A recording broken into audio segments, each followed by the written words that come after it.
Okay, હું નિપ્પાને try કરું. નિપ્પા તો યુઝ્યુઅલી આવતી હોય છે. હા, એ કદાચ લોગિન તો થશે મોટે ભાગે, કદાચ થોડું લેટ થશે. સંકિત નથી. ના, સંકેતનો મેસેજ આવ્યો બહાર છે. અચ્છા. અને પાછો વાગે સવારે પ્રોગ્રામ પણ હતો ને, એટલે લોકો બધા થાકી ગયા હોય સવારના પ્રોગ્રામથી. હા હા હા, આવતા રવિવારે બી એવું જ થશે. ના ના ના, આવતા રવિવારે પણ એવું થશે. હા, મોટે ભાગે. તમારે આપણે સવારનો તો કાર્યક્રમ. એટલે લોકો બધા યુટ્યુબ પર લોકો સાંભળતા જ હોય છે બધા. હા હા, બરાબર. હજુ નીલમબેન આયા, એટલે આપણે તો સ્ટાર્ટ કરી દઈએ. ઓકે.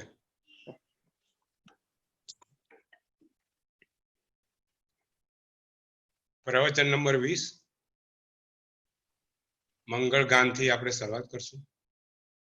મંગલમ ભગવાન વીરો મંગલમ ગૌતમ પ્રભુ મંગલમ સ્થૂલિભદ્રાધ્યાય જૈન ધર્મોસ્તુ મંગલમ શિવમસ્તુ સર્વજગતઃ પરહિત નિરતા ભવન્તુ ભૂતગણા દોષા પ્રયાન્તુ નાશમ સર્વત્ર સુખી ભવતુ લોકમ.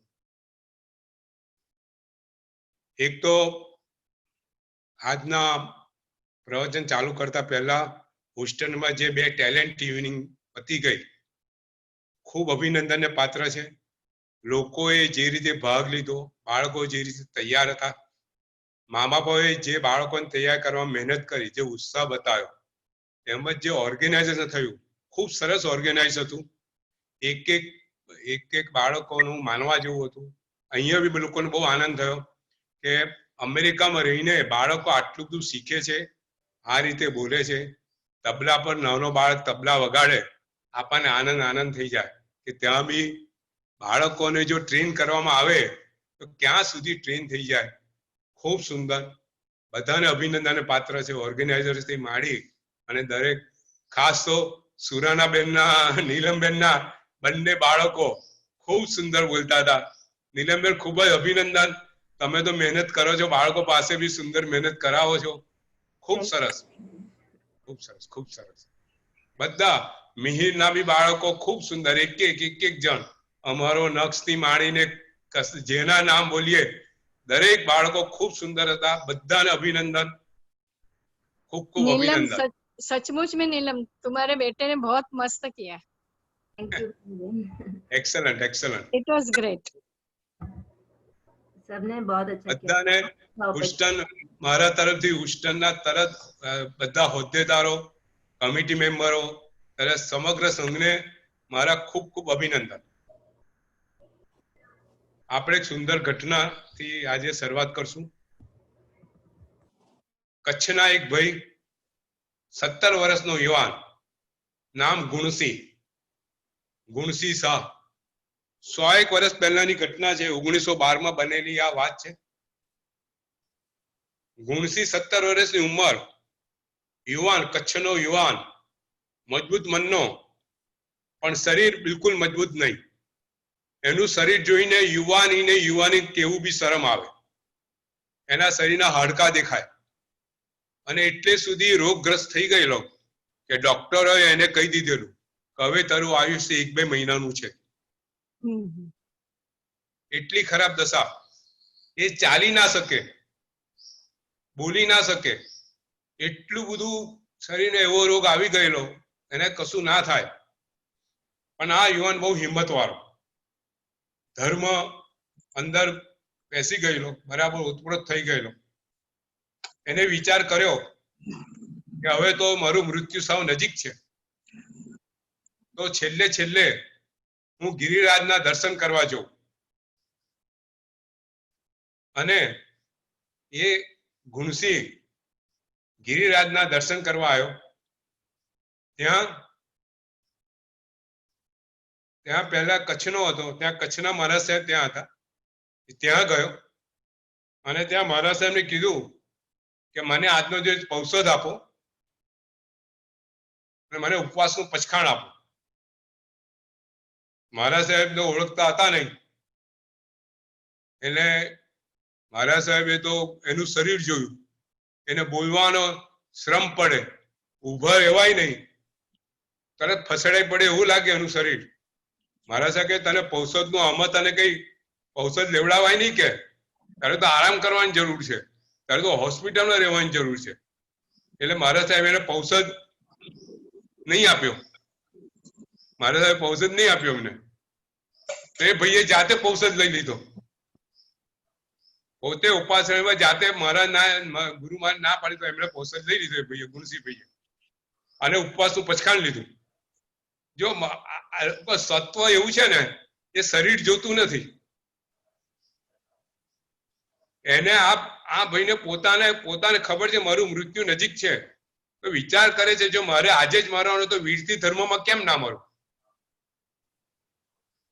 તો મારે વીરથી ધર્મ છે, પૌષધ ધર્મ છે, મને કોઈ સંયમ તો આપશે નહીં. તો એક દિવસ સંયમમાં બી જો મારું મૃત્યુ થાય તો શું ખોટું? એવો વિચાર કરીને આજે પૌષધ લે છે, ઉપવાસનું પચખાણ લે છે. અને ત્યાંથી એ કે હવે મારે ગિરિરાજના છેલ્લા દર્શન કરી દઉં. અને એ ત્યાંથી ગિરિરાજના દર્શન કરવા જાય છે. ચાલવાની તો તાકાત છે નહીં. ઘસડાતો ધીરે ધીરે કરતો તલેટીએ પહોંચે છે. અને તલેટીએ પગે લાગે છે, દર્શન કરે છે, અને ખૂબ આનંદ થઈ જાય છે કે વાહ, મારું જીવનનું સૌભાગ્ય છે કે હવે મને આજે તલેટીના દર્શન થયા, શત્રુંજય ગિરિરાજના દર્શન થયા. અને આમ જુએ છે તો લોકો બધા ચડતા હોય છે, તો વિચાર કરે છે કે અહીંયા સુધી ભગવાન મને ચાલતો આવીને મને ગિરિરાજના દર્શન કરાયા, હું 10 ડગલા વધુ ચડું, ઉપર 10 ડગલા તો ચડું ગિરિરાજના પગથિયે. એટલે એ ગુણસિંહ મન મક્કમ કરી અને ગિરિરાજના 10 પગથિયા ચડે છે. 10 પગથિયા ચડે છે તો એને આશ્ચર્ય લાગે છે કે હું 10 પગથિયા ચડી શક્યો. એ મારે 2 પગથિયા ચડાવી તાકાત નથી, 10 પગથિયા ચડી શક્યો. પેલા બીજા 10 પગથિયા ચડું. જુઓ, માણસને છે ને સારું કરવાનું હોય ને, પોતે ચાલો ઉપવાસ નથી થતો તો આજે ચાલો નવકાશી કરું, તો નવકાશી થઈ, લાવ એકાશનું કરું, લાવ એકાશનું થયું એ ઉપવાસ કરું. આ છે ને, આ એક મનની આખી આ પ્રવૃત્તિ છે કે ધીરે ધીરે આપણું મન કન્ડિશન થતું જાય છે અને આપણે આગળ વધતા જઈએ છીએ. તો એ ગુણસિંહે 10 પગથિયા ચડ્યા અને થયું કે ખરેખર મારેથી હજુ 10 પગથિયા ચડાય એવું છે, લાવને બીજા 10 પગથિયા ચડું. બીજા 10 પગથિયા ચડ્યા અને લાગ્યું કે હજુ મારે ચડાય એવું છે, એટલે બીજા પગથિયા ચડ્યા.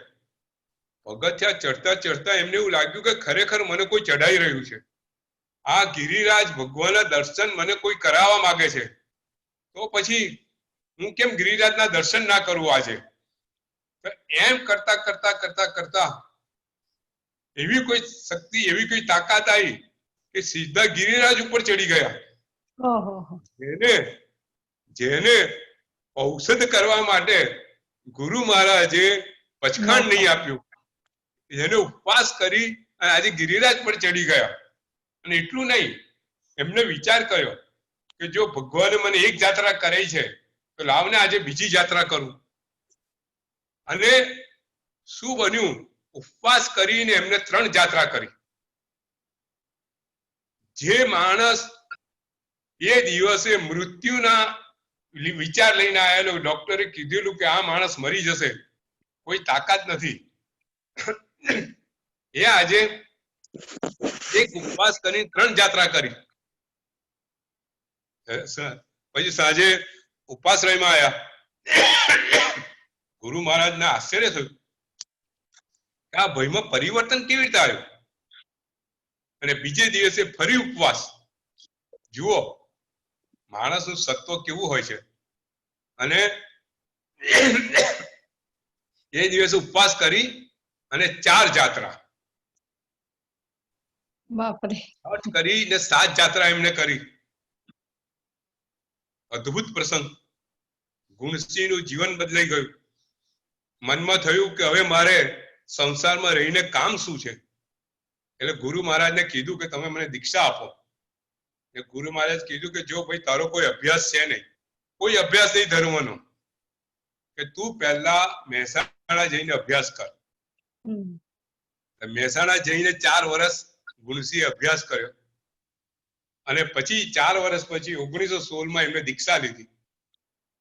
અરવિંદ મુનિ નામ એમનું પડ્યું અને પછી શું જીવન 225 છઠ કરીને 7 જાત્રા કરી એમને. જે રોગ હતો એ તો ક્યાંય જતો રહ્યો અને એ મુનિ મહારાજ બીજા કોઈ નહીં, એ સિદ્ધ પુરુષ બાપજી મહારાજ, સિદ્ધ સુરી મહારાજ. ઓ એ અમારા મારા ગુરુ મહારાજ છે. હું તમને ફોટો બતાવીશ. તમે જુઓ એમનું આ જીવન જુઓ.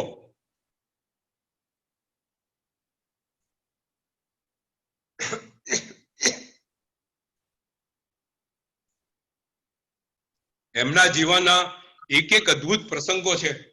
આપણે તો આવા મહાપુરુષો અત્યારે આ વખતમાં બી આવા અદ્ભુત મહાપુરુષો, ઉત્તમ મહાપુરુષો અત્યારે પણ છે અને જૈન ધર્મ આવા મહાપુરુષોને લીધે આજે પણ ટકી રહ્યો છે. आवा महापुरुषों ना अंकल हाँ। उनको क्या बीमारी थी? उसको बीमारी क्या थी वो पता नहीं है, लेकिन ऐसा लगता है कि टीबी जैसा कुछ हो सकेगा। हाँ। तो 100 साल पहले उसके लिए कोई दवा नहीं होगी, तो डॉक्टरों ने भी मना कर दिया था कि उसकी कोई दवाई नहीं है and you have very shorten life. એ નીતિસુરીના સંગાડાના છે ને? हाँ નીતિસુરીના સંગાડાના છે ને? हाँ, વાગડ સમુદાય। હા, એ મારા હું જે મારા સાહેબ મારા જે છે ને બેન મારા સાહેબ હા। એમના એટલે ગુરુ, એટલે મેં એમના દર્શન કરેલા છે હમણાં થોડો ટાઈમ। એમ? ઓહો હો। જો મીનાબેન, તમે દર્શનની વાત કરી ને, હું તમને એક વાત કરું, ખરેખર સાંભળવા જેવી છે। મને છે ને 2 ફોટા આપેલા, અત્યારે મેં ક્યાંક એટલે તમને બતાવવા હા, માંગુ હું સમજી ગયો, તમે ફોટો લેવા ગયા, મને ખ્યાલ આવી ગયો કે મીનાબેન ફોટો લેવા ગયા લાગે છે। ખૂબ સુંદર, ખૂબ સુંદર। તમે તો દર્શન કર્યા છે। હું કહું છું એક વાત કે આજે બી મહાપુરુષો એવા છે કે તમે એમના દર્શન કરો ને તો આપણને લાગે કે આપણું જીવન સુધરી ગયું। આ મહાત્માનું જીવન, સંયમ જીવન, તપ જીવન, સ્વાધ્યાય, સાધના નું એ લેવલ હોય છે કે એમના દર્શન ખાલી આપણા બધા પાપને ખમાવવા માટે પૂરતા હોય છે। તમે આજે યોગાચાર્ય યશો વિજયસુરી મહારાજના દર્શન કરો, તમે શાંત થઈ જશો। તમને લાગશે કે ભગવાનની ભક્તિ, આ ભગવાન ખરેખર એમનામાં ઉતરી આવ્યા છે। એમનું જે નિર્મળ હાસ્ય જોશો ને, તમને લાગશે કે આ નિર્મળ હાસ્ય શું છે। ખરેખર તીર્થંકરના દર્શન તમને એમનામાં થશે। તો મારું કેવું એવું છે કે અત્યારના મહાપુરુષો આવા સ્વાધ્યાય આ લેવલ ઉપર તમે દર્શન કરો અને તમને પોતાને દર્શન કરતા કરતા તમારા બધાના પાપ, આપણને એવું લાગે કે આપણે કોઈ બીજી દુનિયામાં છે, આપણું જીવન સુધરી ગયું, આપણો દિવસ સુધરી ગયો, આપણામાં ઉર્જા અંદર આવી ગઈ। તો તીર્થંકર ભગવાનને જેને જોયા હશે એ એમને શું મનમાં હશે? જેને તીર્થંકરનું રૂપ જોયું હશે, તીર્થંકરનું મોઢા પરનું નિર્મળ હાસ્ય જેને જોયું હશે, એને ભગવાનને જોતા એના મનમાં કેવા કેવા ભાવ જાગ્યા હશે। એનું તો ભવોભવનું બધા પાપો બધા જતા રહે। આપણે ભગવાન કે ભગવાન એક તારું દર્શન મારા ભવોભવના પાપ ખપાવવા માટે પૂરતું છે।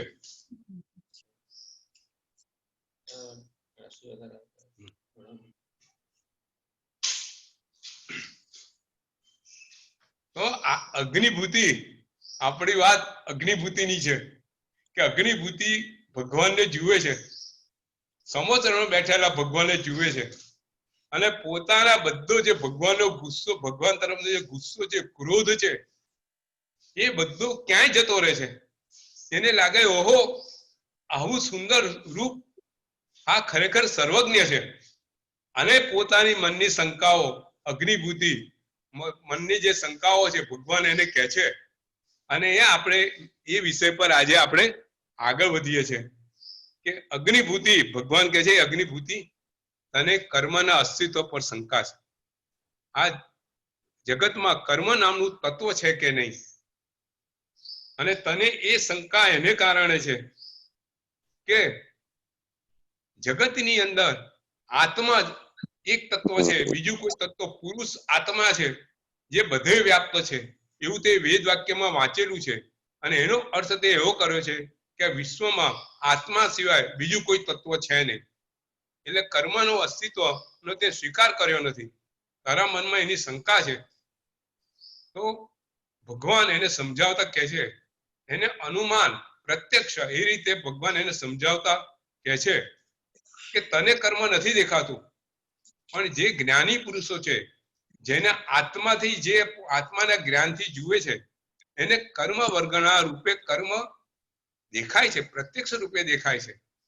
તદ ઉપરાંત તું જે કઈ અદ્રશ્ય વસ્તુ હોય એને આપણે અનુમાનથી જોઈએ છે.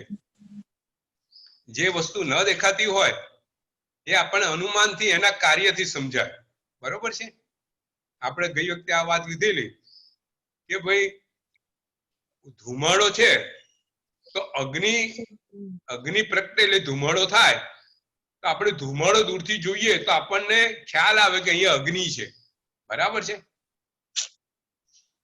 તો આપણે જે કઈ વસ્તુ છે એના કાર્ય દ્વારા એ વસ્તુની ઓળખાણ થાય. વસ્તુ ન દેખાય, જમીનની અંદર અંકુરો હોય, બીજ હોય, ઉપર છોડ ઉગ્યો હોય, આંબાનું ઝાડ ઉગેલું હોય, તો આપણે અનુમાન થાય કે અંદર ગોટલી હશે, અંદર ગોટલો હશે, જે ભલે અદ્રશ્ય છે, એનાથી આંબાનું ઝાડ ઉગેલું છે. એટલે કે કર્મ ભલે નથી દેખાતું, પણ કર્મ એના કાર્ય વડે આપણને દેખાય છે. કે જગતની અંદર જે સુખ દુઃખના સાધનો છે, જેને આપણે સુખ દુઃખના સાધનો માનીએ છીએ, એ ખરેખર સુખ દુઃખ કર્મને આધારિત છે. પૂર્વ ભવમાં કરેલા જે આપણા સારા કાર્યો કે ખરાબ કાર્યો, એના ફળ સ્વરૂપે આપણને સુખ અને દુઃખનો અનુભવ થાય છે. જે સુખના સાધનો કોઈને સુખ આપી શકે, કોઈને દુઃખ આપી શકે. મોટરથી સુખ મળે, પણ હંમેશા મોટરથી સુખ મળે નક્કી નથી. એટલે કે સુખ દુઃખના સાધનો પાછળ સુખ મળવાનું કારણ જે છે એ કર્મ છે. પછી આગળ કહે છે, આ તમે જુઓ, આ બધા પોઈન્ટ્સ છે. ગઈ વખત આપણે જે કર્યું હતું એના પૂર્ણાવર્તન રૂપે સહેજ આપણે લઈએ છીએ કે સૌથી પહેલા ભગવાન એને કર્મ નથી દેખાતું તેના અનુમાનથી સમજાવે છે કે સુખ દુઃખના સાધનો પાછળ સુખ દુઃખ હોવાનું કારણ એ કર્મ છે. પછી આ જે શરીર બન્યું છે, શરીરનો કર્તા કોણ છે? તો કે આત્મા છે. પણ આત્મા શરીરને બનાવે છે કેવી રીતે? એને આધાર જોઈએ. આધાર શું છે? કે કર્મ. શરીર, આત્મા એક ભવમાંથી બીજા ભવમાં જાય ત્યાં કાર્મણ શરીર લઈને જાય છે. કાર્મણ શરીરમાં નામ કર્મ હોય છે, ગતિ કર્મ હોય છે અને આયુષ્ય કર્મ હોય છે. તો એના આધારે આ બીજા ભવની અંદર આત્મા શરીર બનાવે છે. તો આધાર શેનો થયો? તો કર્મના આધારથી બનાવે છે. આધાર વગર આવું શરીર બની શકે નહીં. ચકલીનું શરીર ચકલી જેવું કેવી રીતે બને? એવી ચાંચ પોપટનું શરીર પોપટ કેવી રીતે બને? એને કોઈ આધાર તો જોઈએ ને. ઘડો બનાવવા માટે ઘડાનો આધાર જોઈએ. પેલો ઘડાનો કુંભાર ઘડાને રૂપ આપે. તો આ જે શરીર બન્યું છે એ કર્મના આધારથી શરીર બન્યું છે. એટલે કર્મ નામના અસ્તિત્વનો તું સ્વીકાર કર. પછી આગળ વાત કરે છે કે જગતમાં જે કઈ ક્રિયા કરીએ છે એ બધાનું ફળ મળે છે. આપણે ગઈ વખત આ વસ્તુ ખૂબ ઊંડાણથી લીધેલી છે, પણ એના પુનરાવર્તન રૂપે આપણે લઈએ છીએ કે જે કઈ આપણે જે કઈ ક્રિયાઓ કરીએ છીએ, હસવાની, બેસવાની, વેપાર કરવાની, વાંચવાની, ગમે તે શુભ ક્રિયા કે અશુભ ક્રિયા, જે કઈ ક્રિયા કરીએ છે એનું ફળ મળે ને મળે. તો વાત અગ્નિભૂતિ એ કહે છે કે ભાઈ હું ધારો કે વેપાર કરું, હું પૈસા કમાયો, મને આનંદ થયો, તો હવે બીજા અદ્રશ્ય ફળને માનવાની જરૂર શું છે? અગ્નિભૂતિનો આર્ગ્યુમેન્ટ છે. શું તર્ક છે કે ભાઈ મેં મહેનત કરી, મેં ભણવામાં મહેનત કરી અને હું પહેલે નંબરે પાસ થયો અને મને એનો આનંદ થયો. હવે મારે બીજા ફળની માનવાની જરૂર ક્યાં છે? ભગવાન કહે છે કે ભાઈ અદ્રશ્ય ફળ છે. અગ્નિભૂતિ આર્ગ્યુમેન્ટ કરે છે કે મને અદ્રશ્ય મને આ ફળ તો મળી ગયું, મારે બીજા ફળને માનવાની જરૂર ક્યાંથી આવી? તો ભગવાન સમજાવે છે કે જો મનની જે ક્રિયા છે ને એ મનની બી ક્રિયા છે, ફળ નથી. એની ક્રિયાનું પણ ફળ મળે છે. આપણે જો વ્યવહારમાં જોઈએ કે આપણે ભણ્યા, કોઈ ડોક્ટર થયો, ભણીને MBBS થયો, તો એનું ફળ પતી ગયું? તો ના. MBBS એના માટે થયો, MBBS થઈને ડોક્ટર કરશે, સારી પ્રેક્ટિસ કરશે, સારા પૈસા કમાશે. આ બધા ફળો છે ને, જે ફળો આપણે અત્યારે જોઈ શકતા નથી, પણ એ ફળો ડોક્ટર થયો તો એને ભાઈ ડોક્ટરને સારી છોકરી મળે, ડોક્ટર સારું કમાય, એને સારો માન મળતો બોલે. આ બધા અદ્રશ્ય ફળો ડોક્ટર બનવાની પાછળ તો છે જ. બરોબર છે? વેપાર કર્યા, પૈસા કમાયો, પૈસા કમાયાના ફળ તો છે જ ને. જે પૈસા કમાયો, સારું ઘર બનશે, મોટી ગાડી લાવશે. બરાબર છે? આ બધા ફળ અત્યારે આપણે મનમાં આપણને ખબર છે આ બધા અદ્રશ્ય ફળો છે. બરાબર છે? જે અત્યારે જોઈ શકતા નથી. એટલે કહેવાનું તાત્પર્ય એવું કે જે ફળો આપણે જોઈએ છે એ ઉપરાંત અદ્રશ્ય ફળ છે. અને અદ્રશ્ય ફળ કયા છે? કે જે શુભ ક્રિયા કરીએ એનું શુભ ફળ મળે, જે અશુભ ક્રિયા કરીએ એનું અશુભ ફળ મળે. બરાબર છે? આપણે ગઈ વખત આ વાત સમજાવી હતી. તો આપણે એનાથી આગળ એ વધ્યા હતા કે અગ્નિભૂતિ એવું કહે છે કે ભાઈ જો આ વાત તમારી સાચી હોય તો પછી આ જગતની અંદર લોકો અદ્રશ્ય ફળ માનતા કેમ નથી? આટલા બધા લોકો પાપની ક્રિયા કેમ કરે છે? એટલે ભગવાન એને સમજાવે છે કે જગતમાં જે વધારે પાપની ક્રિયા કરતા દેખાય છે એનો અર્થ જ એવો છે કે અદ્રશ્ય ફળ છે. તો કેવી રીતે? કે જો પાપની ક્રિયાનું અદ્રશ્ય ફળ, અશુભ ફળ જો ન મળતું હોય તો બધા પાપની ક્રિયાઓ વાળા મોક્ષે જતા રહ્યા હોય. તો અત્યારે આટલા બધા પાપની ક્રિયાઓ વાળા તને દેખાય નહીં. અનંત કાળથી પાપની ક્રિયાઓ કરવા વાળા ને જો ફળ જ ના મળતું હોય, પાપનું ફળ, અશુભ ફળ, પાપનો બંધ જો મળતો જ ના હોય તો બધા ક્યાં જાય? મોક્ષે ગયા હોય. હિંસા કરવા વાળા 100 ખૂન કરે પણ જેનું ફળ જ મળવાનું ના હોય તે ભલે ને 100 હિંસા કરે, ભલે ને ચોરી કરે, પણ એને જો ખરાબ ફળ મળવાનું જ ના હોય તે ભાઈ મરી અને મુક્તિએ જાય. તો પાપ કરવા વાળા અનંત કાળથી બધા મુક્તિએ ગયા હોય, અત્યારે પાપ કરવા વાળા રહ્યા કેમ? એ જ બતાવે છે કે પાપ કરવાનું એક અદ્રશ્ય ફળ, અશુભ ફળ મળેલું છે. એને કારણે લોકો અત્યારે આટલા દુઃખી દેખાય છે. તો અગ્નિભૂતિ આગળ પ્રશ્ન કરે છે કે પાપ કરવા વાળાને કોઈ આશય છે નહીં કે હું પાપ કરું અને મને પાપનું ફળ બંધાય. તો એને ફળ કેવી રીતે બંધાય છે? એટલે ભગવાન સમજાવે છે કે આશય હોય કે ના હોય, ફળ તો બાંધે ને બાંધે. આપણે બરાબર ને આ વસ્તુ આપણે ગઈ વખત લઈ ગયા હતા કે ભાઈ અગ્નિ હોય એમાં આપણે હાથ નાખીએ તો આપણે દજાઈએ.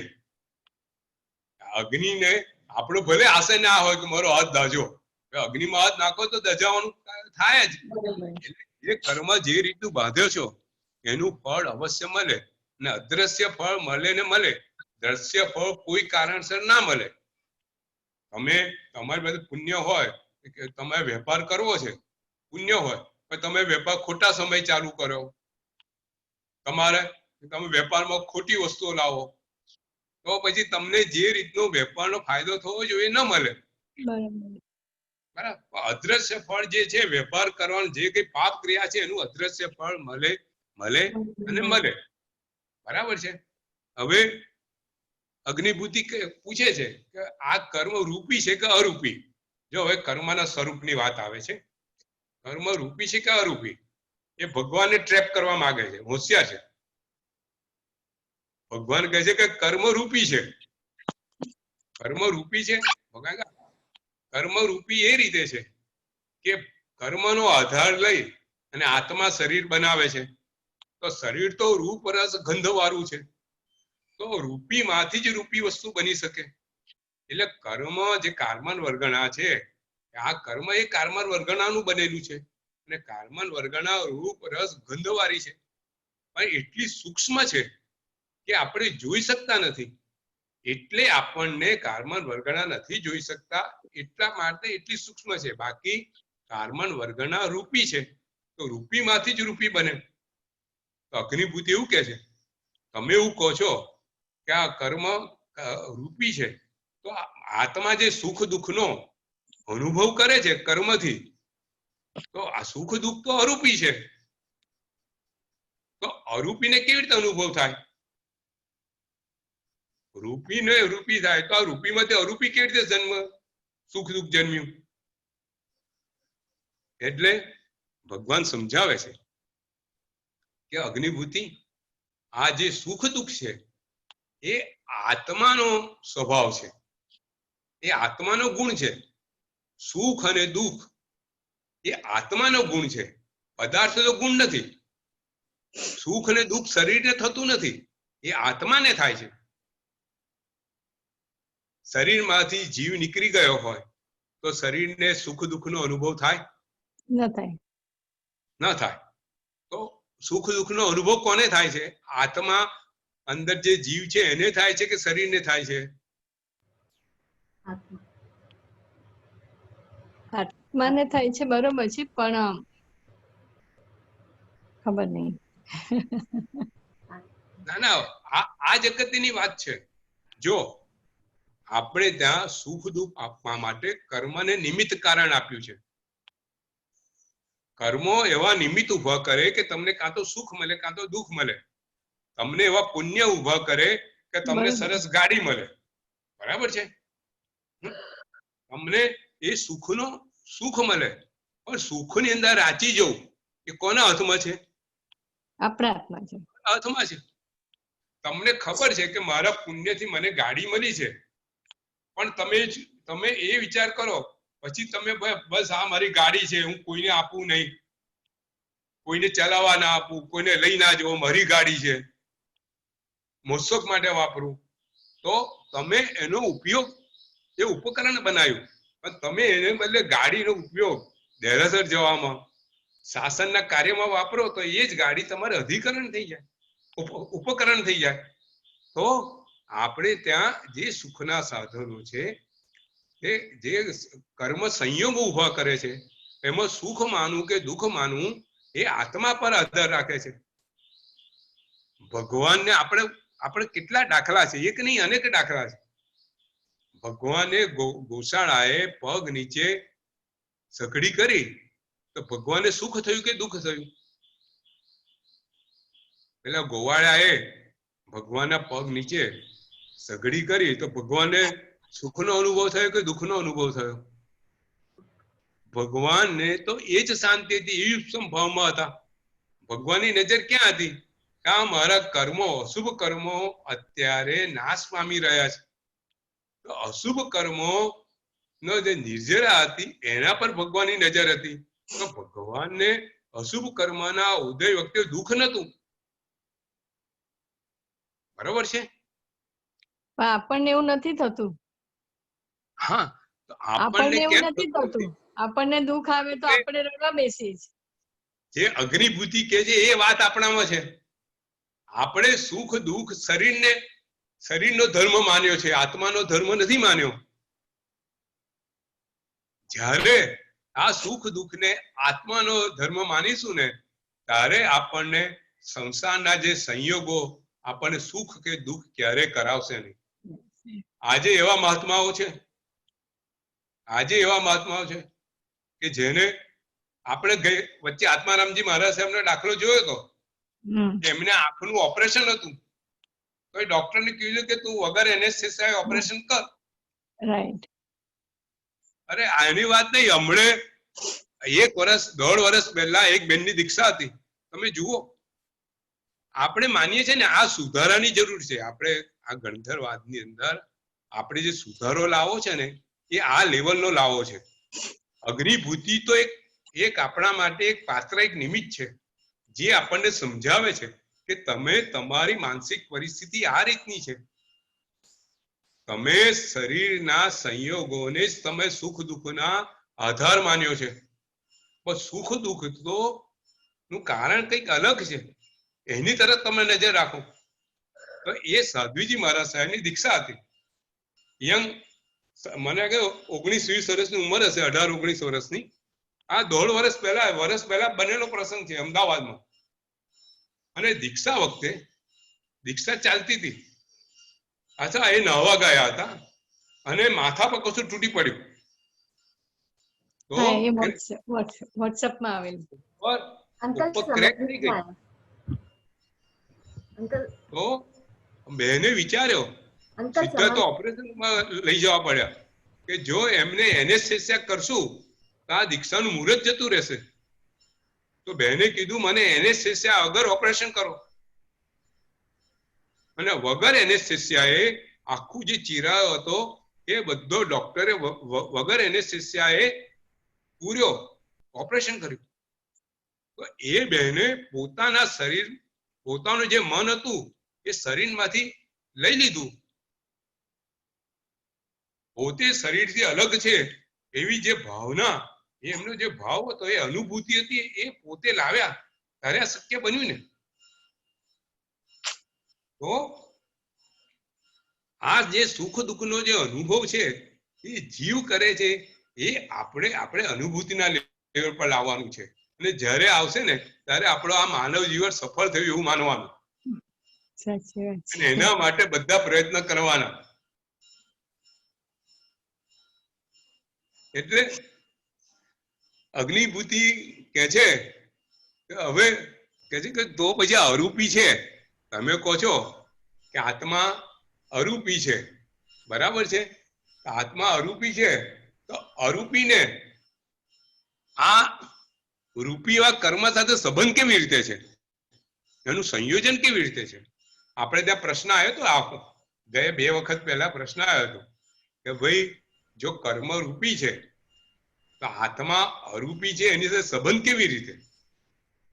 આપણે જો પ્રશ્ન એવો છે કે આપણે પાણીમાં તેલ નાખીએ, પાણીમાં તેલ નાખીએ તો તેલ પાણીમાં મિક્સ થાય? તરી જાય. ન થાય. હવે આપણે જાણીએ છીએ ને કેમિકલ પ્રોસેસમાં એને હેટ્રોજીનિયસ મિક્સર કહે. બંનેના ગુણધર્મો અલગ છે, કોઈ દિવસ મિક્સ થાય નહીં, બરાબર છે. હવે તમે દૂધની અંદર સાકર નાખો, થઈ જાય મિક્સ. પાણીમાં મીઠું નાખો તો મિક્સ થઈ જાય? થઈ જાય. થાય ને. તો અગ્નિભૂતિ એવું કહે છે કે ભાઈ એક આ અરૂપી છે, આત્મા અરૂપી છે અને કર્મ તમે કહો છો રૂપી છે. તો બંનેનું સંયોજન કેવી રીતે છે? કે તમારી વાત કઈ તથ્ય નથી એમ, આ બંનેનું કોઈ સંયોજન થાય જ નહીં. તો તમે કહો છો બંને સંયોજન વાળા, કેવી રીતે? શું લાગે છે કેવી રીતે? નિમિત્ત નૈમિત્તિકનો સંબંધ છે ને બંનેમાં. હા, બંને વચ્ચે નિમિત્ત નૈમિત્તિકનો સંબંધ છે ને. ના ના, એ તો કાર્યમાં, ફળમાં. અહીંયા કેવી રીતે સંબંધ છે? બંનેનું સંયોજન કેવી રીતે છે? ભગવાન કહે છે કે હે અગ્નિભૂતિ સાંભળ, આ શરીર રૂપ રસ ગંધ વાળું છે કે નહીં? છે. અને આત્મા અરૂપી છે કે નહીં? જીવ અરૂપી છે. અરૂપી એવા આત્મા અને આ શરીર સાથે સંબંધ છે કે નહીં? જો એને કર્મ, આજે કર્મની વાત છે, બરાબર છે. શરીર જે રૂપી છે એને આત્મા સાથે સંબંધ છે, તારી નજર સામે દેખાય છે, બરોબર? બરોબર કે નહીં? બરોબર છે. બરોબર. આ જે શરીર રૂપી છે, આત્મા અરૂપી છે, બંનેનો સંબંધ આપણી નજર સામે દેખાય છે ને. તો એ જ રીતે જે કર્મ રૂપી છે એનો આત્મા સાથે સંબંધ છે. એવી રીતે ફરીથી બીજો દાખલો, આ સંબંધ કેવો છે? લોઢું ગરમ કરીએ, લોખંડ ગરમ કરીએ અને લાલ કલર થાય, જે અંદર જે એનર્જી છે, એનર્જીનો લોખંડ સાથે સંબંધ કેવો? એનર્જી તો અરૂપી છે ને, અને લોખંડ તો રૂપી છે, તો બંને વચ્ચે સંબંધ છે ને? છે. તો અરૂપી ને રૂપી વચ્ચે સંબંધ હોય છે, બરાબર છે. પ્રકાશનો ગોળો છે, પ્રકાશ ટંગસ્ટન વાયર માંથી પ્રકાશ નીકળે છે, એ લાઇટ એનર્જીનો ટંગસ્ટન વાયર સાથે સંબંધ કેવો? રૂપી ને અરૂપીનો સંબંધ થયો કે ના થયો? તો આપણે ત્યાં રૂપી અરૂપીનો સંબંધ તો આપણી નજર સામે દેખાય છે. अंकल, आत्मा और कर्म भी दूध और पानी की तरह ऐसे मिल जाते हैं, या ऐसे कर्म ऊपर आत्मा के ऊपर ऐसे? हाँ, एकमेक है ना। देखो, कार्बन शरीर आत्मा के साथ एकमेक हो गया है, वो पूर्ण मिलन। जैसे पूरे देह में आत्मा व्याप्त है, जैसे पूरे आत्मा प्रदेश में कर्म व्याप्त है। कार्बन वर्गना जो रूपी है, बराबर है, ये चीज पूरी समझ लो, टेक्निकल चीज है। हमने अग्नि का वो लोखंड में, जैसे अग्नि लोखंड को आप लोहे को गर्म करेंगे, अगर गर्म होगा लाल रंग का हो गए, बराबर है, और उसमें तो अग्नि की ज्वाला निकलती है, बराबर। तो अग्नि का जैसे संयोजन है, जो गर्मी का संयोजन लोखंड के साथ कैसा है? अग्नि तो अरूपी है, जो गर्मी है अरूपी है, तो उसका एक में एक जैसा संयोजन है, ऐसा ही संयोजन है। अभी देखो अग्निभूति का नेक्स्ट क्वेश्चन, अगर कर्म रूपी है और आत्मा अरूपी है, बोला तुमने भाई कर्म रूपी का है संयोजन है, तो रूपी ऐसा कर्म अरूपी ऐसा आत्मा पे असर कैसे करेगा? सुख दुख का असर कैसे करेगा? देखो, हम डीप में जा रहे हैं और डीप में जा रहे हैं, और एक क्वेश्चन करता है, देखो ये आकाश तत्व है अरूपी है, एक सेकंड जरा पानी पी लो। हाँ, पी।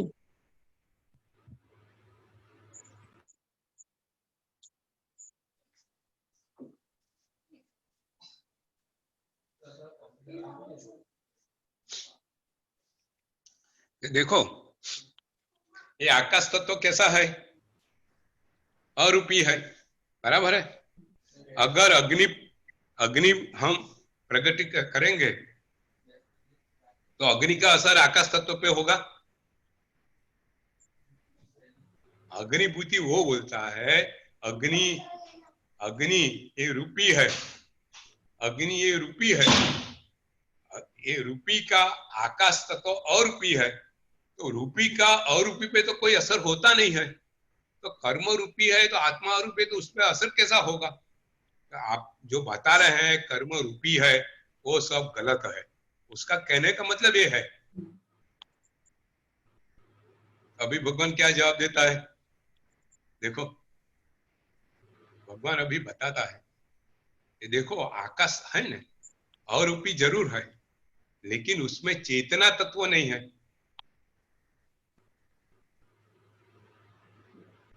देखो कितनी सिंपल चीज,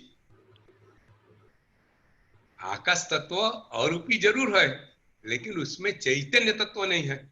और सुख दुख का अनुभव किसको होता है? चैतन्य तत्व को होता है। तो रूपी का असर आकाश तत्व पे क्यों नहीं दिखाई देता है? क्योंकि आकाश तत्व में चैतन्य तत्व नहीं है, लेकिन ये जीव तत्व है, उसमें चैतन्य है, चेतना है, तो उसके लिए उसपे असर होता है, बराबर है। फिर और एग्जांपल देता है कि अगर किस आदमी ने दारू मदिरा पी लिया हो, तो वो भ्रम में फिर उसको कुछ भान नहीं रहेगा, बराबर है ना। ज्यादा मदिरा पी लिया हो तो उसका कुछ भान रहेगा? कोई भान नहीं रहेगा, तो उसका ज्ञान चला गया। ज्ञान चला गया तो मदिरा क्या है? रूपी है। असर क्या हुआ? ज्ञान गुण का, ज्ञान गुण उसका क्षय हो गया ना, तो ज्ञान गुण पे असर हुआ। तो ज्ञान कैसा है? अरूपी है, तो रूपी का असर अरूपी पे हुआ, बराबर है। अच्छा, हमको आंख से दिखाई नहीं देता है, हमारा नंबर इतना बढ़ गया है, आंख से दिखाई नहीं देता है, हम पढ़ नहीं सकते। डॉक्टर बोला तुम चश्मा पहनो।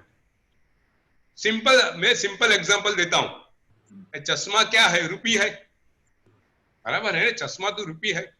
हमने पहना और हमने पढ़ना चालू किया तो हमारा ज्ञान बढ़ा। बढ़ा तो कैसे बढ़ा? रूपी चश्मे से बढ़ा।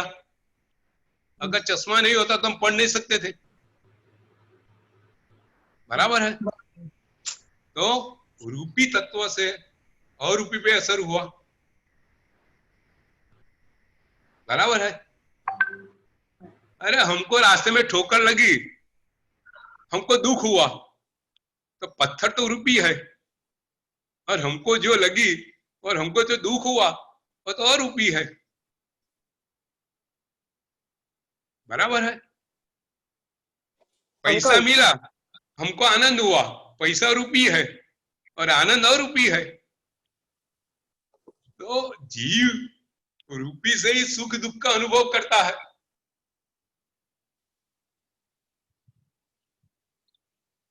बरोबर है। પક્કા આમાં એ રીતે વિચારાય કે હા. પૈસા છે કે પથ્થર છે, આ તો બધું નિમિત્ત થયું ને.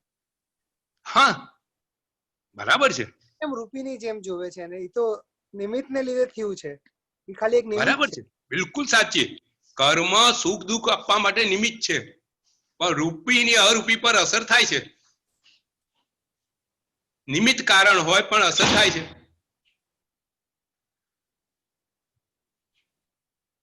વાત એ છે, અગ્નિભૂતિ એવું કે છે કે રૂપી ને અરૂપી પર અસર થાય છે. કેવી રીતે થાય છે? રૂપી ને અરૂપી પર અસર ના થાય તો રૂપી ની અરૂપી પર અસર નિમિત્ત કારણથી પણ થાય. ભગવાન એને આ સમજાવે છે.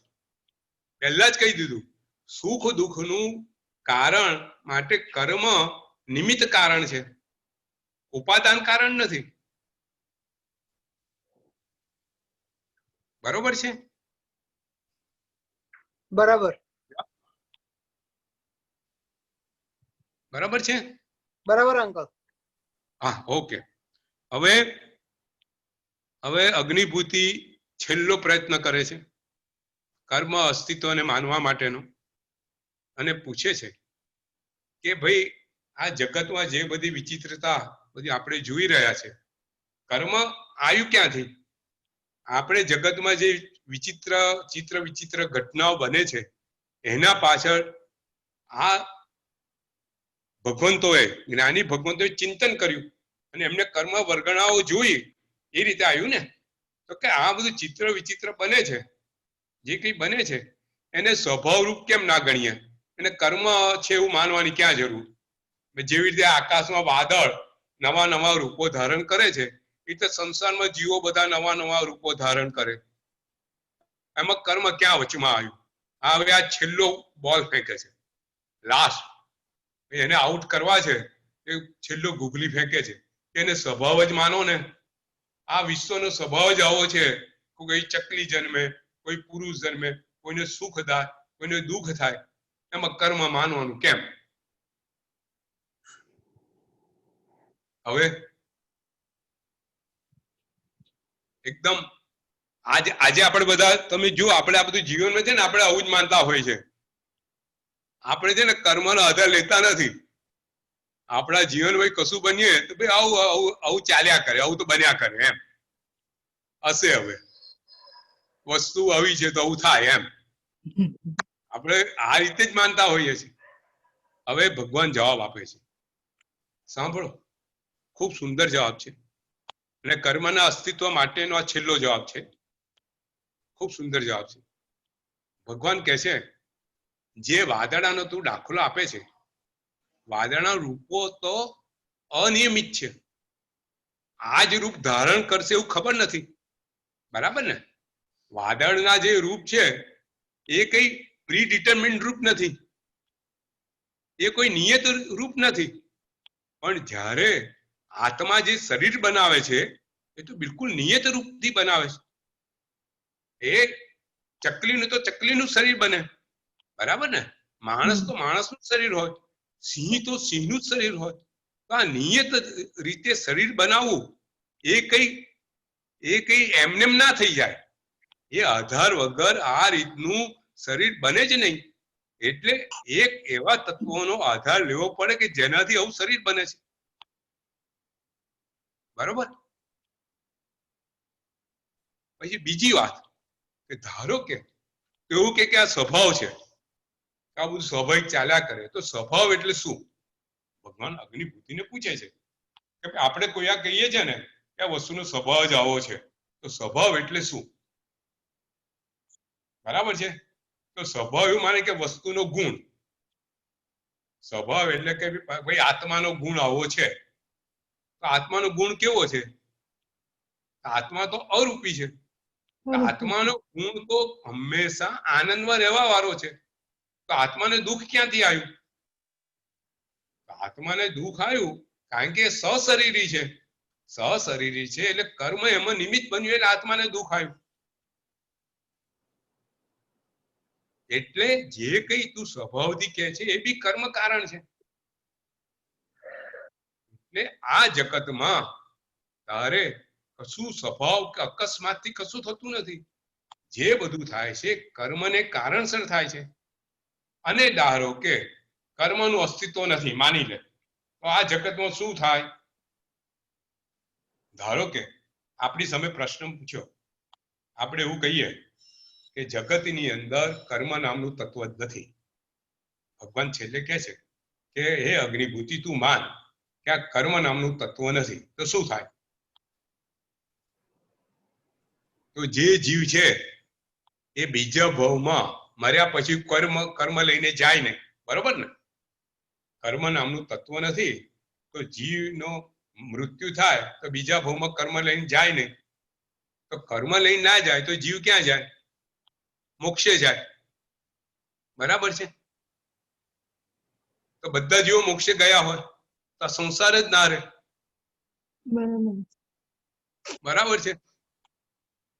અનંત કાળથી બધા જીવો મોક્ષે જ ગયા હોય તો સંસાર ક્યાંથી રહે? અચ્છા, આ સંસાર છે એનો અર્થ શું છે? કે કર્મ નામનું તત્વ છે. કર્મ છે તો આ સંસાર ચાલે છે. બીજું ભાઈ, ધારો કર્મ જ ના હોય, એનું ફળ જ ના હોય, તો લોકો સારા કાર્યો શું કરવા કરે? લોકોને સારા કાર્યો કરવા માટે પ્રેરે છે કોણ? તો સારા નરસા કાર્યો વચ્ચે કોઈ ભેદ જ ના રહે. બરાબર ને? કર્મનું જે ફળ જ ના મળવાનું હોય તો સારા અને ખોટા કાર્યો વચ્ચેનો ભેદ ના રહે. તો સંસારની અંદર કોઈ સારા કરવા કાર્ય વાળું કોઈ મળે જ નહીં, જો કર્મ નું ફળ જ ના હોય તો.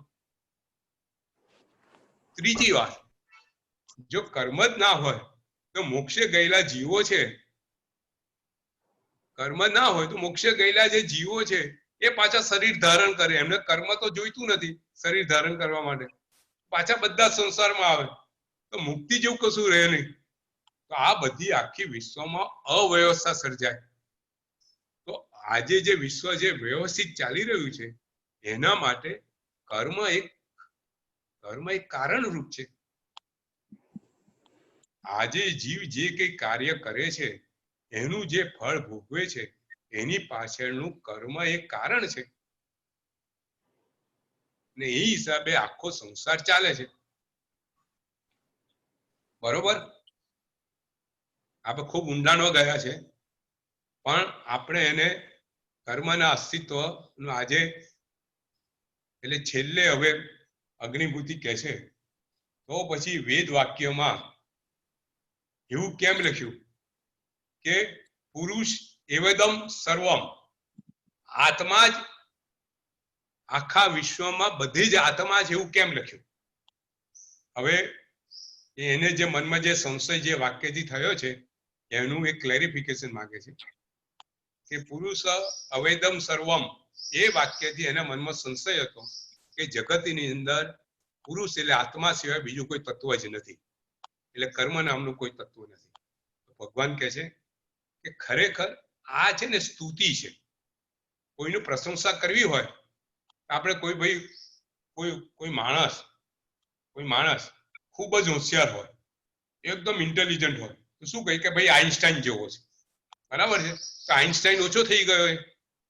કોઈ કે કોઈ બહાદુર હોય, કોઈ કે ભાઈ આ તો એને સિંહ જેવી તાકાત છે, આ સિંહ જેવો છે, તો સિંહ ઓછો થઈ ગયો. એટલે કે આ તો સ્તુતિ રૂપ લખ્યું છે કે આત્માની જે તાકાત છે, આત્મા બધે તાકાત વાળો છે, એની સ્તુતિ માટે લખ્યું છે, એને સ્તુતિ રૂપ લેવાનું.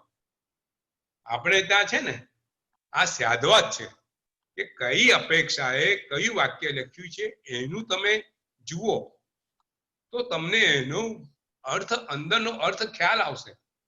અહીંયા આ વાક્ય છે એ અપેક્ષાએ લખ્યું છે કે આ સ્તુતિ વાક્ય છે. એનો અર્થ એવો નથી કે બીજું જગતમાં કોઈ તત્વ નથી. જગતમાં તો બીજાય તત્વો છે, એવી રીતે કર્મ તત્વ છે. અને એ રીતે તું બીજું એક વાક્ય જો, બીજું વાક્ય એવું છે કે પુણ્યતે કર્મના, પાપતે કર્મના. પુણ્ય શુભ કાર્યથી પુણ્ય કર્મ બંધાય છે અને અશુભ કાર્યથી પાપ કર્મ બંધાય છે. આ બી વેદ વાક્ય છે. એટલે બંનેનો તું સરખો અર્થ કરીશ તો તને કર્મનું અસ્તિત્વ તું માનીશ. અને આમ અગ્નિભૂતિ અહીંયા પોતાના બધા સંશયો સમાધાન થાય છે અને ભગવાન પાસે એ દીક્ષા લે છે. જ્યારે ભગવાન પાસે દીક્ષા લે છે, એ ગૌતમ સ્વામીના નાના ભાઈ છે, એના જે 4 વર્ષ નાના. કેટલા વર્ષ? ગૌતમ સ્વામી કેટલા વર્ષે દીક્ષા થઈ? 50 વર્ષે. અગ્નિભૂતિની 46 વર્ષે. અને એમનું ચારિત્ર કેટલા વર્ષ રહ્યું? 28 વર્ષ ચારિત્ર રહ્યું. અગ્નિભૂતિ દીક્ષા લીધા પછી 28 વર્ષ સુધી ચારિત્ર પાળી અને રહ્યા, અને એમનું 12 વર્ષે કેવળ જ્ઞાન થયું. એની છદ્મત વયસ 12 વર્ષ, એટલે 46 વત્તા 12 એટલે એમને 58 વર્ષે કેવળ જ્ઞાન થયું. બરોબર છે. અને પછી એમને 74 વર્ષે 74 વર્ષે એમનો કાળ ધર્મ થયો અગ્નિભૂતિનો. એ ભગવાનના બીજા ગણધર્મ અગ્નિભૂતિ. આજે બીજો ગણધર્વાદ આપણે સમાપ્ત કરીએ છીએ અને ત્રીજો ગણધર્વાદ ચાલુ કરીએ છીએ. ત્રીજા કોણ છે? વાયુભૂતિ. વાયુભૂતિ અગ્નિભૂતિના નાના ભાઈ, એ બી અગ્નિભૂતિ. તમે જુઓ કેવું કુટુંબ છે. એક કુટુંબમાંથી આપણે 3 ગણધર્વ મળે છે. કેવું કુટુંબ છે, કેવા એમને પુત્રો તૈયાર કર્યા છે. જ્ઞાની તો બનાયા, સાથે સમજવાળા બી બનાયા કે જેની પાસે જ્ઞાન લીધું એને ત્યાં જીવન સમર્પણ કરી દીધું. અગ્નિભૂતિની શંકાનું સમાધાન થયું તો ત્યાં પોતાનું જીવન સમર્પણ કરી દીધું. પોતાને લાગ્યું કે અહીંયા જ મારું જીવન બરોબર છે. એ યજ્ઞમાં પાછા ગયા નહીં, પૂછવા કોઈને ગયા નહીં. 500 શિષ્યો સાથે એમને પોતે બધાએ સમર્પણ કરી દીધું. વાયુભૂતિ યજ્ઞમાં બેઠા છે, વિચાર કરે છે કે મારા 2 ભાઈઓ તો પાછા આવ્યા નહીં. પોતાના 500 શિષ્યો સાથે બહાર આવે છે એટલે ખબર પડે છે કે બંને મારા ભાઈઓએ ત્યાં સંયમ ગ્રહણ કરી લીધેલો છે. હવે વાયુભૂતિ મનમાં એ વિચારતા નથી કે ભાઈ આ કોઈ એમને છેતર્યા છે.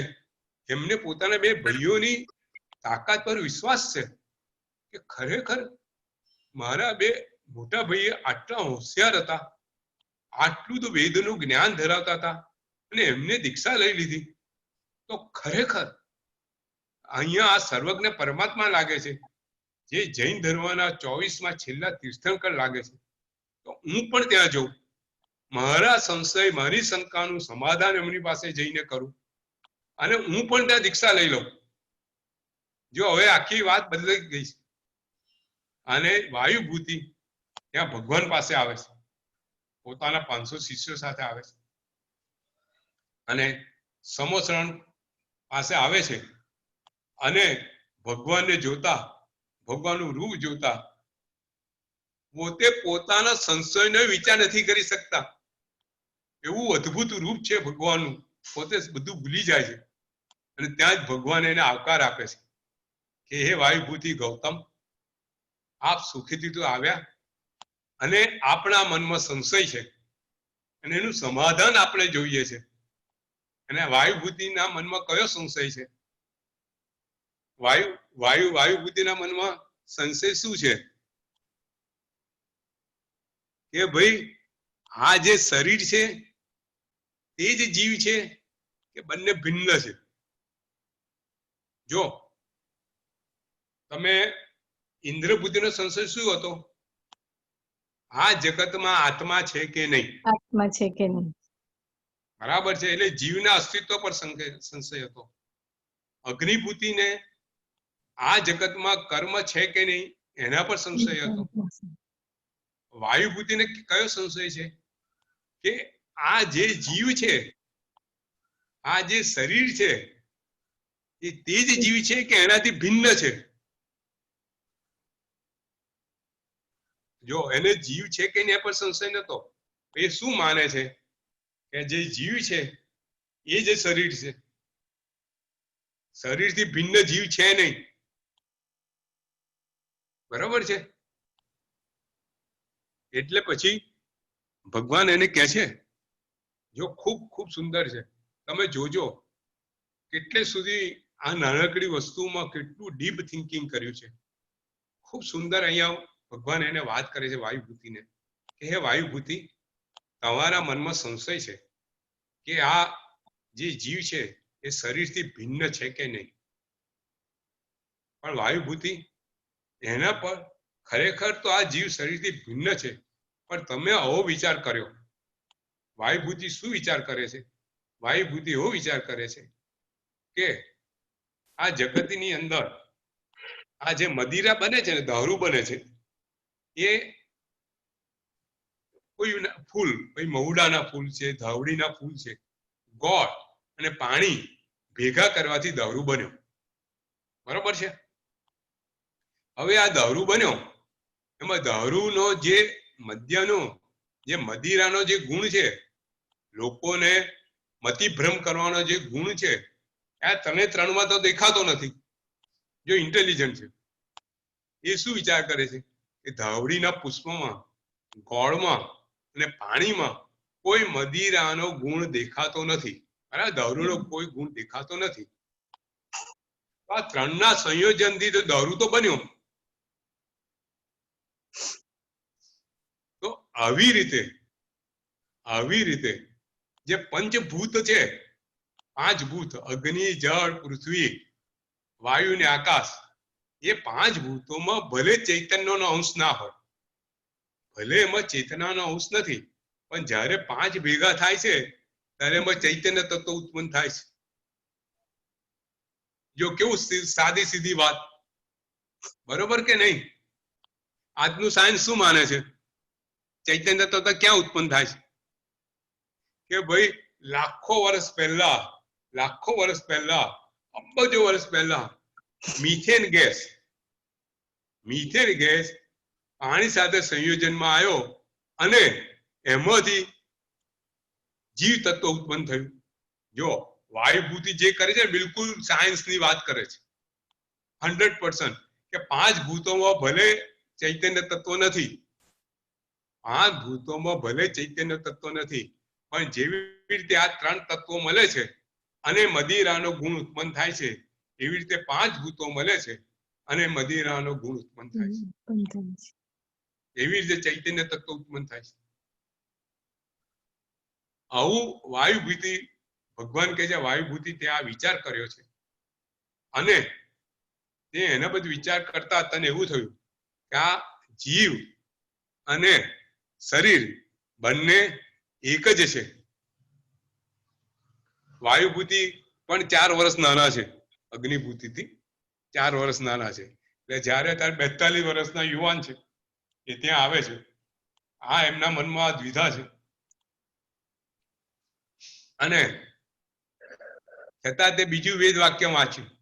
બીજું વેદ વાક્ય એવું વાંચ્યું, જે અશરીરી, જે સશરીરી છે, સશરીરી જે શરીર સાથે છે એને જ સુખ દુઃખનો રાગ દ્વેષનો અનુભવ થાય છે, અને જે જીવ સાથે અશરીરી છે એને રાગ દ્વેષનો અનુભવ થતો નથી.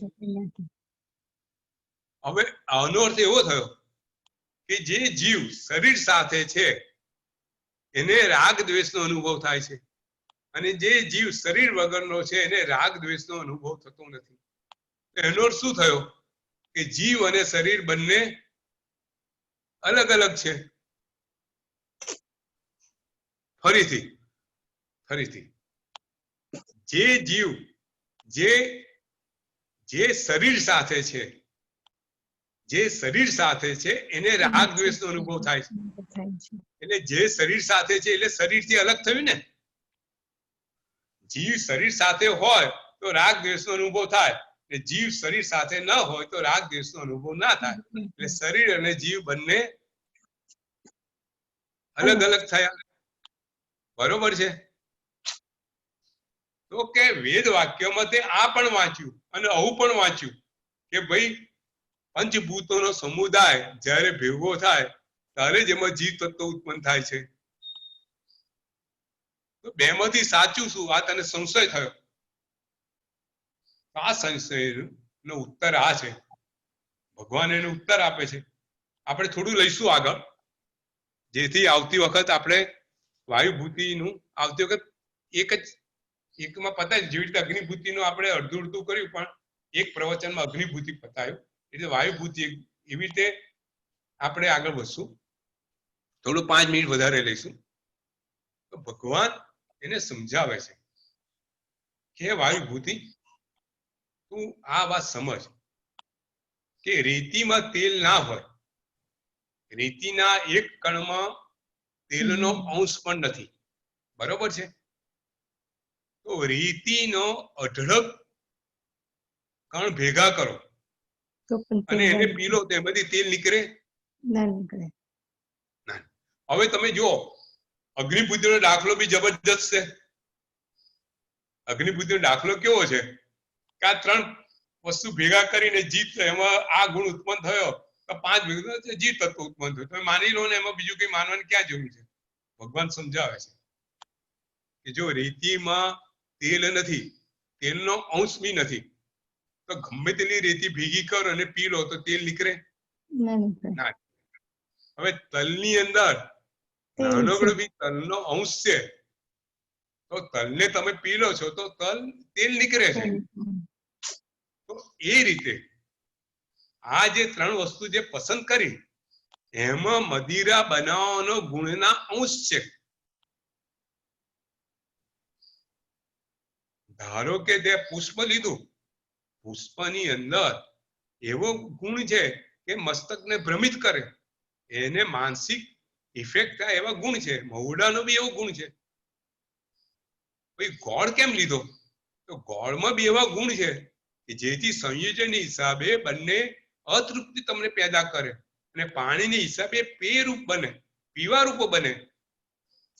તો આ 3 એમાં ગુણો છે. એ ગુણોને લઈ અને જ્યારે 3 પદાર્થો ભેગા થાય છે ત્યારે મદિરા બને છે. મદિરા બનાવવા માટે આ 3 જ પદાર્થો તું કેમ લે છે? તું કાલે રેતી અને પાણી ભેગું કર, મદિરા થશે?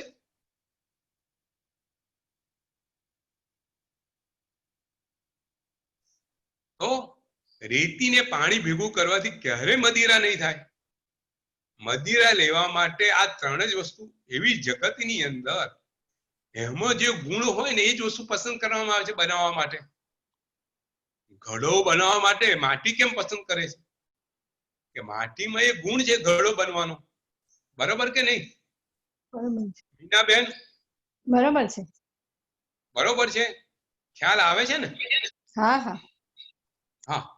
તો ભગવાન કહે છે કે આ બધા પદાર્થોમાં જે તે બનવાનો ગુણ છે, એટલે જ આ પદાર્થો પસંદ કરવામાં આવે. એમાં એક ગુણ છે.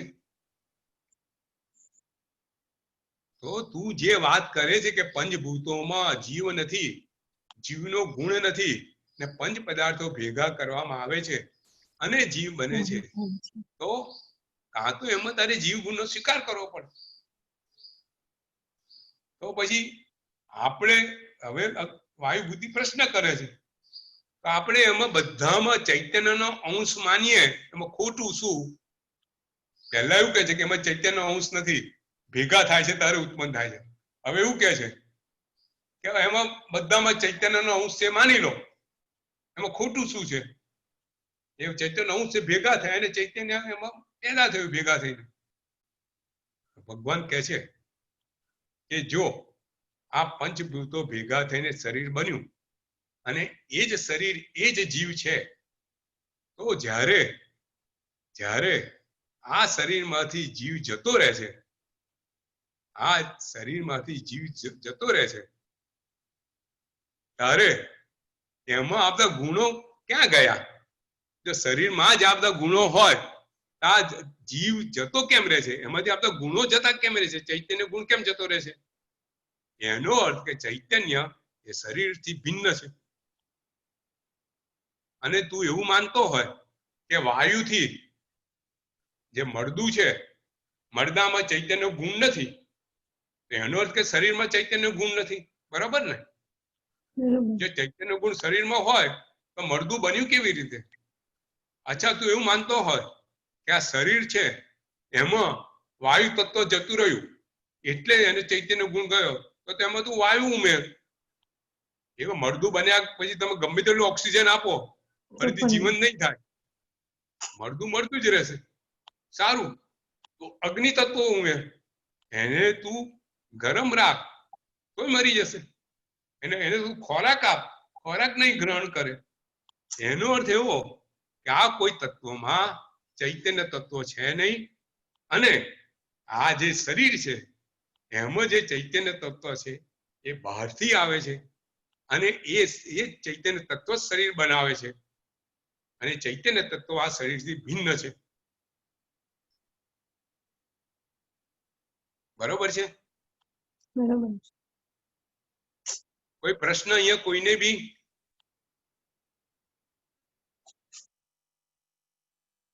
આપણે આજે અહીંયા પતાઈશું ચૈતલ, આગળ એવું છે? આવો સિદ્ધ સુરી, વંદન. વાહ. બરાબર. અને આ મારા બેન મારા સાહેબ છે, આને પણ તમે જોયા છે, જય શીલાસિંહજી મારા સાહેબ. અત્યારે તો ખ્યાલ નથી આવતો,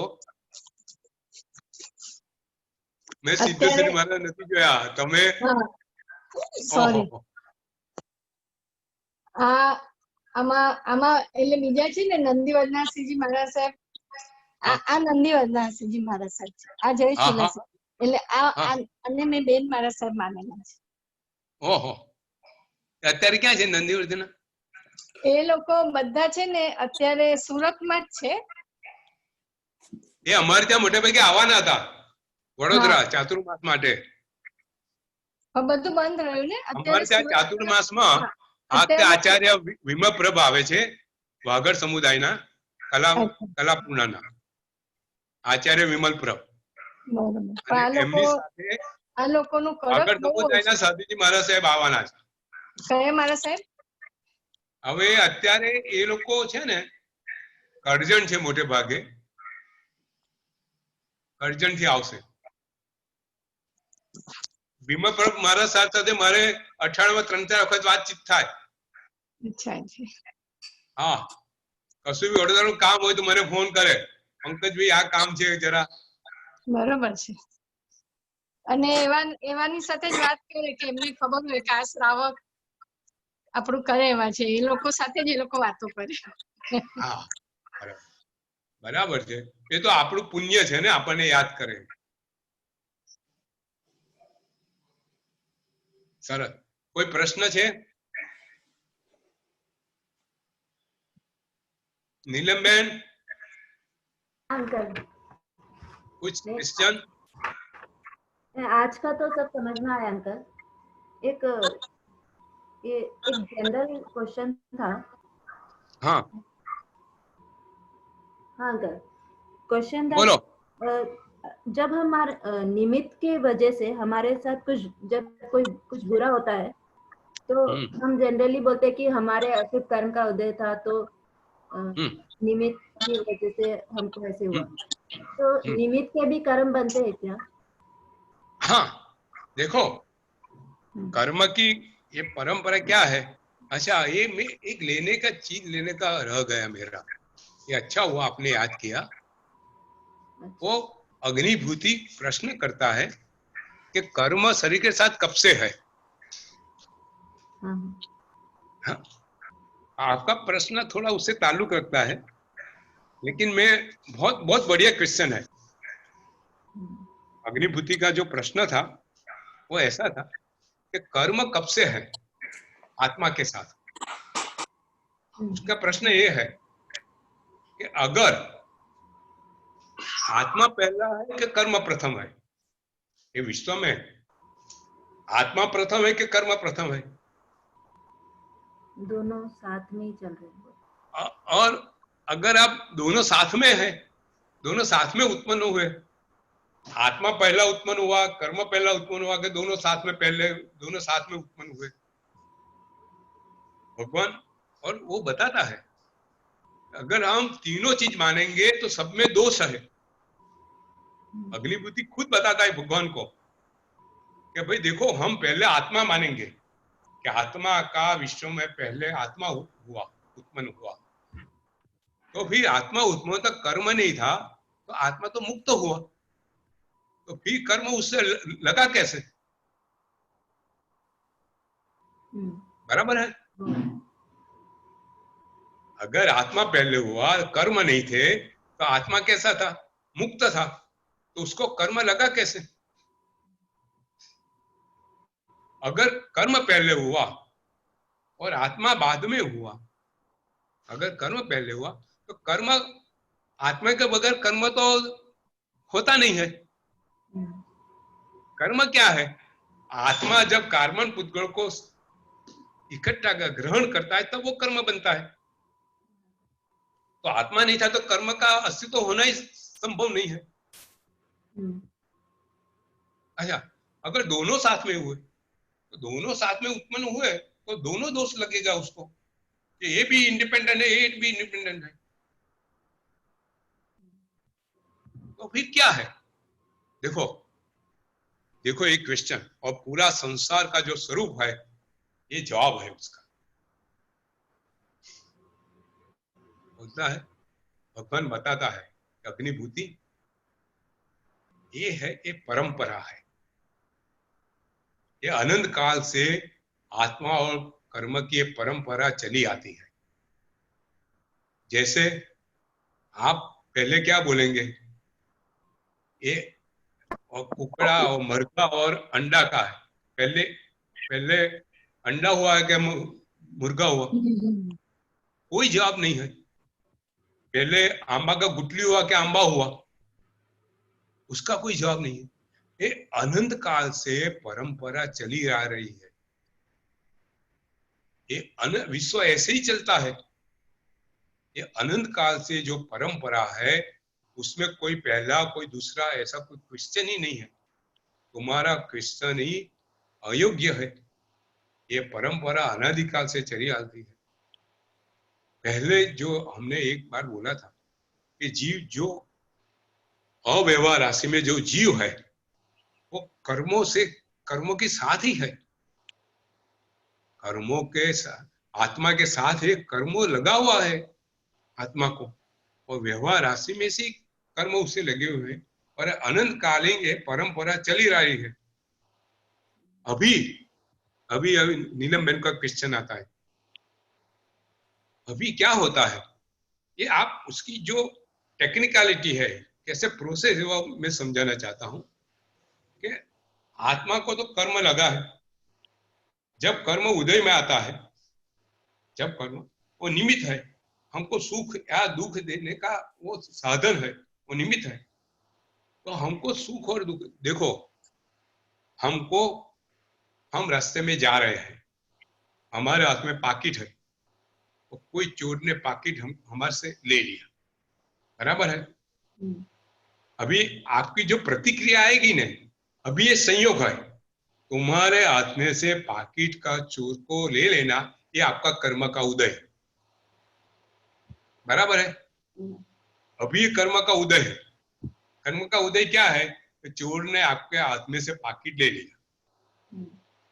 अभी जो आपका रिएक्शन है, अभी आप जो प्रतिक्रिया करेंगे, उसके सामने आपकी जो क्रिया है, वो आप कर्म बंध का कारण है।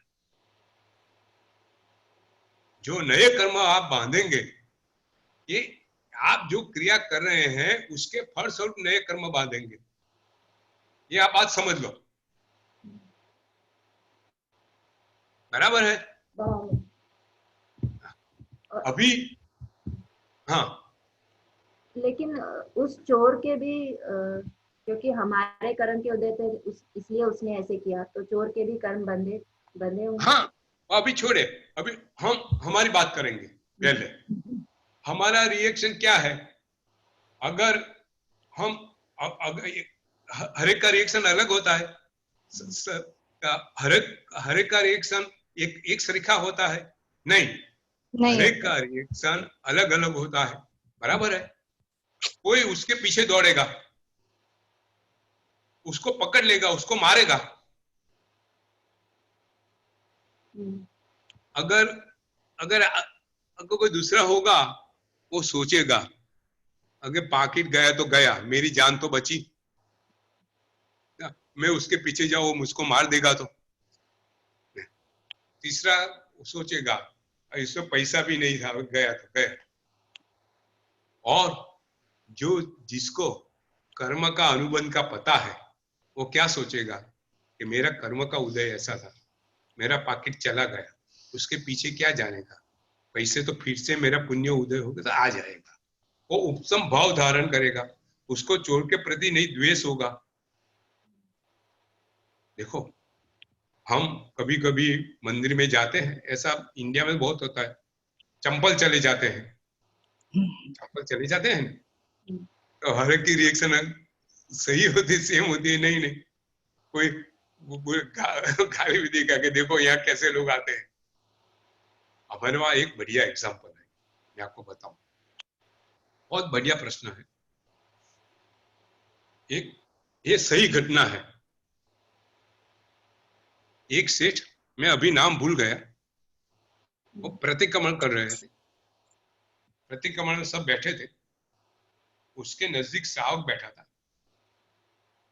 बाजू में बैठा था।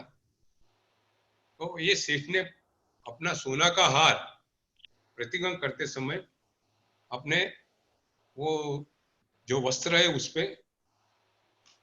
पे रख दिया। जो दूसरा श्रावक था, उसने देखा कि उसने सोना का हथौड़ा वहां रखा है, और ये श्रावक भी प्रतिक्रमण कर रहा था। श्रावक की परिस्थिति बहुत दयनीय थी, इतनी दयनीय थी कि उसको कल क्या खाने का इतना भी पैसा नहीं था। वो व्यापार करता था, पूरा उसका व्यापार में इतना घाटा हो गया, उसको घर भी बेच डालना पड़ेगा, ऐसी परिस्थिति आ गई थी। वो किसी को बता नहीं पा रहा था। तो उसने ये प्रतिक्रमण करते उसने देखा कि उसने का सोने का हथौड़ा रखा है। तो उसने क्या किया, प्रतिक्रमण जल्दी समेट कर दिया। वो सामयिक आता है, सामयिक जल्दी जल्दी खत्म कर दिया आप आगे। और उसने सोना का हार ले लिया और सोना का हार लेके घर पे चला गया। देखो, ये घटना बिल्कुल बनी हुई घटना है, बिल्कुल बनी हुई घटना है। वो श्रावक को पता था कि सेठ कैसे है, उसका सोने का व्यापार था, वो भी पता है। सेठ का स्वभाव भी उसको पता था, बहुत अच्छी तरह जानते थे। वो जल्दी चला गया। सेठ का प्रतिक्रमण खत्म हुआ, उसने देखा कि मेरा सोने का हार नहीं है, और वो भी देखा कि वो श्रावक चला गया है, वो डेली आता है, उसको पहचानता था। उसने सोचा सचमुच ये श्रावक ने हार ले लिया है, लेकिन उसको दुख हुआ कि उसने क्यों ऐसा किया। दूसरे दिन वो श्रावक अपनी घर वाली को लेके घर वाली को बोलता है कि मेरे पास अभी देखो मेरे पास पैसे नहीं है, तुम हार लेके इस जो सेठ थे उसकी सोने की दुकान थी, तुम वहां जाओ और ये हार का पैसे लेके आओ बेच के। देखो वो जमाना कैसा था, वो दोनों आदमी कैसे थे। उसका हार चला गया है, उसने खुद ने उसका हार चुराया है और वही उसको बेचते उसके दुकान पे। और उसकी पत्नी वो सेठ की दुकान पे जाती है और उसको हार बताती है कि मेरा ये हार है और मुझको पैसा। सेठ देख लेता है, वो भी जान गया तो मेरा ही हार है। अभी वो क्या करेगा, हम क्या करेंगे सेठ की जगह पे होते तो। पुलिस ने बोले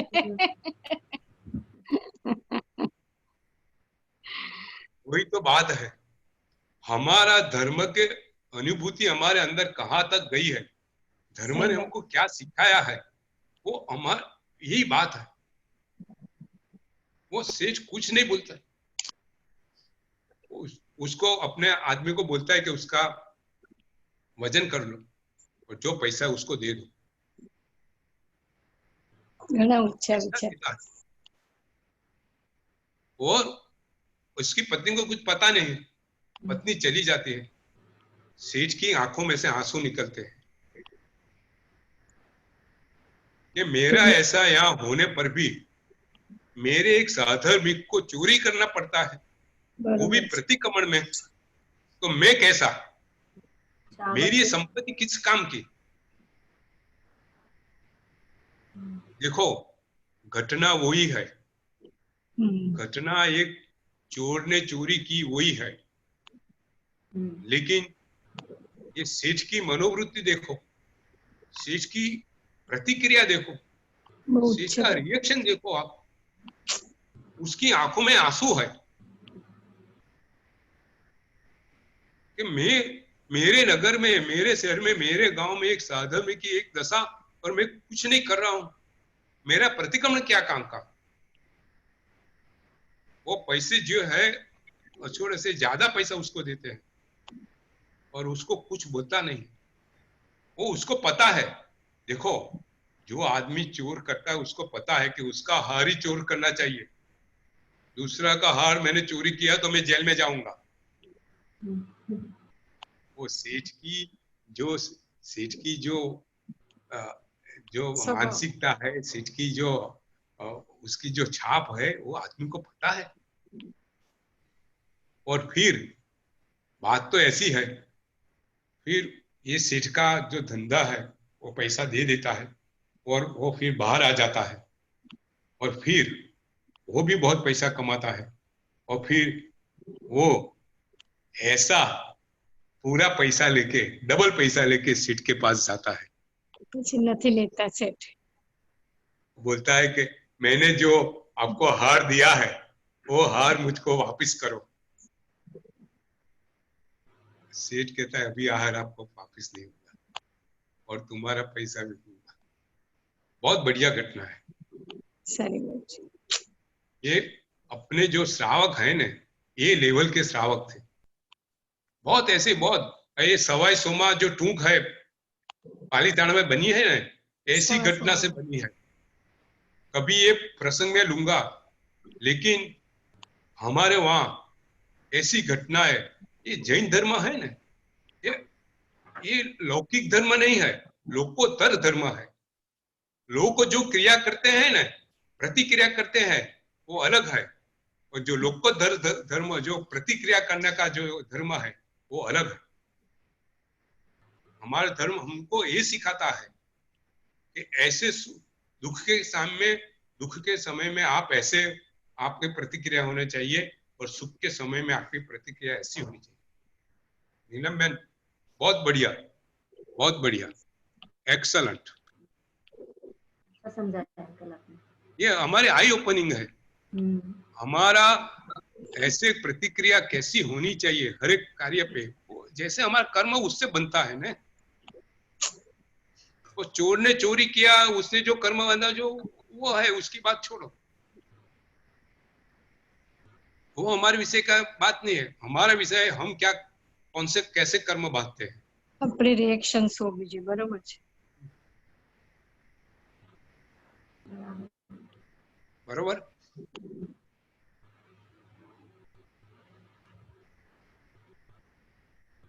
સારું,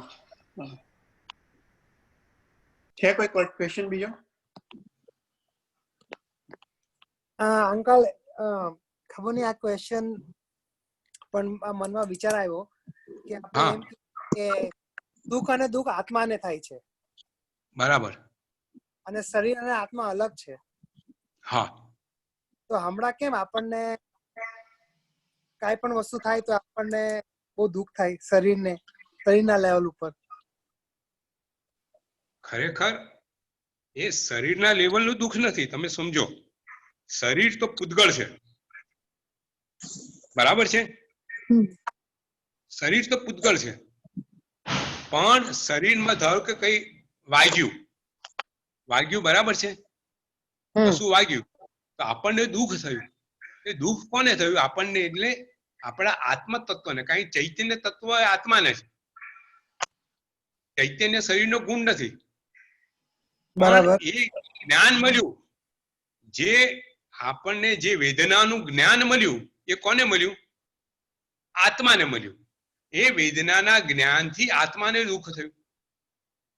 નિમિત્ત કારણ શું બન્યું? કે આપણને ત્યાં કોઈ સોય ગૂંચી કે ત્યાં ઠોક્કર વાગી, એ નિમિત્ત બન્યું.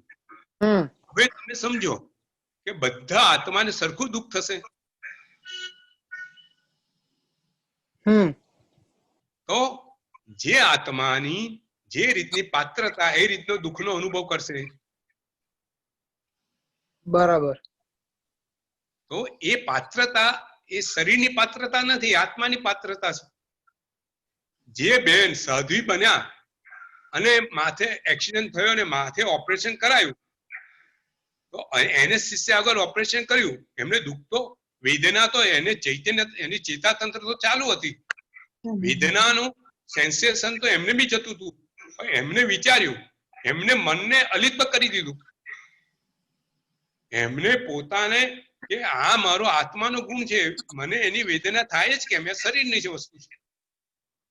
એમને પોતે અલગ કર્યું અને એમને વેદના તો થતી હતી, પણ વેદનાનો અનુભવ, પ્રતિક્રિયા નહીં, ઉપશમ ભાવમાં રહ્યા. બરાબર. બરાબર છે. હા. એટલે જે આપણે સુખ દુઃખનો આપણે જે અનુભવ કરીએ છીએ એ આપણા આત્માની પાત્રતાથી અનુભવ થાય છે. બરાબર છે.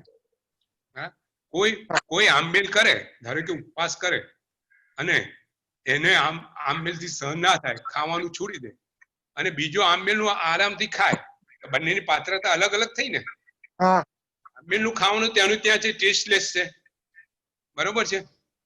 એક ખાઈ નથી શકતો ને એક ભાઈ ખાઈ શકે છે. તો વસ્તુ તો ત્યાં ત્યાં, સંયોગ તેને ત્યાં છે, પણ તમે એનું રિએક્શન શું છે એ આધાર રાખે છે. બરાબર. બરાબર અંકલ. બરાબર.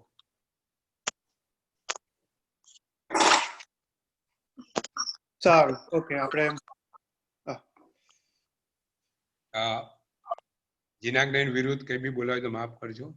સર્વેને મારા આભાર.